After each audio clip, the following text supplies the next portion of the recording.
నీటిపారుదల శాఖ మంత్రి సుమారు 20 సార్లు కలిశాను అధ్యక్ష. 2 సంవత్సరాల నుంచి నవ్వుతూనే ఉన్నాడు మంత్రి గారు. ఒక నిమిషం.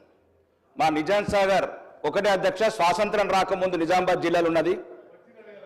ఒక నిమిషం మాట్లాడగానే చెప్తాను. ఒకటే ఒక ప్రాజెక్ట్ అధ్యక్ష, స్వాతంత్రం రాకముందు నిజాం కట్టిన ప్రాజెక్టు సగం పూడుకపోయింది అధ్యక్ష. డిస్ట్రిబ్యూటర్ కెనాల్స్ కావచ్చు, మెయిన్ కెనాల్స్ కావచ్చు, మొత్తం నాశనమై కూర్చున్నాయి అధ్యక్ష. మేమేమంటలేము అధ్యక్ష. ఇంతకుముందున్న ప్రభుత్వం సుమారు 89,000 కోట్లతో కాళేశ్వరం కట్టండి అధ్యక్ష. ఇప్పుడు పాలమూరు రంగారెడ్డి కట్టుండి అధ్యక్ష. 21,000 కోట్లని మళ్ళీ 56,000. కానీ అన్ని జిల్లాలు, కానీ మన జిల్లా ఉమ్మడి ఆంధ్రప్రదేశ్లో ఈ తెలంగాణలో అత్యధికంగా నష్టపోయిన జిల్లా ఏదంటే నిజామాబాద్ జిల్లా మాత్రమే అధ్యక్ష. ఏదైతే ఈ కాలువల పునరుద్ధరణ, లైన్స్ ఆధునీకరణ సుమారు ఒక 2,000 కోట్ల అధ్యక్ష. నిజామాబాద్ జిల్లాకు ఒక 2,000 కోట్లు ప్రత్యేకంగా మంత్రుల కమిటీ, సీనియర్ మంత్రులు బట్టి విక్రమార్క గారు అండ్ తుమ్మల నాగేశ్వరరావు గారు, ఉత్తమ్ కుమార్ రెడ్డి గారు, ఉద్దండులు మా ఉత్తర తెలంగాణ జిల్లా ఉట్టిపోతున్నారు అధ్యక్ష.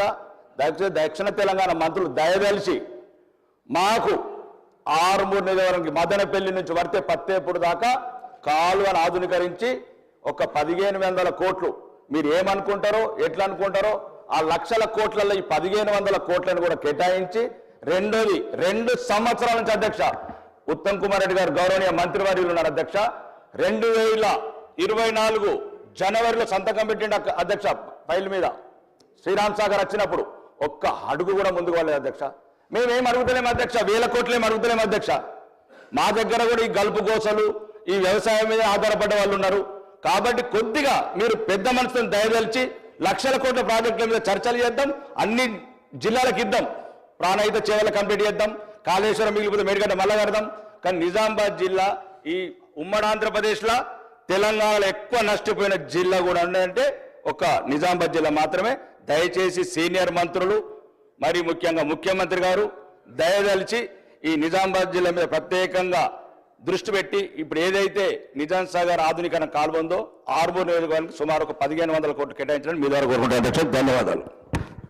Speaker sir, I'm giving an assurance the floor of the house. Chanaka Korata project వరకు తప్పనిసరిగా ఈ శాసనసభ కాగానే ముఖ్యమంత్రి గారు నేను ఆదిలాబాద్ పోయి ఉమ్మడి ఆదిలాబాద్ జిల్లా ప్రాజెక్టులో ప్రత్యేక రివ్యూ పెట్టినాం. సదర్మట్ బ్యారేజ్ ఇనాగ్రేషన్ పెట్టినాం. Chanaka Korata on site review చేస్తాం. అక్కడ మీకు ఏ నిధులు అవసరం ఉంటే తప్పనిసరి రిలీజ్ చేస్తాం. It is a high priority project for the department. Harish గారు మీరు చెప్పింది నోట్ చేసుకున్నాం. wherever for whatever delays have taken place, నేను when I come to Adilabad, we will come prepared to, మీరు చాలా చిన్న అమౌంట్ కూడా చెప్పింది, అది కూడా తప్పనిసరిగా మంజూరు చేస్తామని చెప్పి కూడా సభాముఖంగా హామీ ఇస్తున్నాం. అదేవిధంగా ముదోల్ ఎమ్మెల్యే గారు నాకు చాలా పాత ప్రియ మిత్రుడు.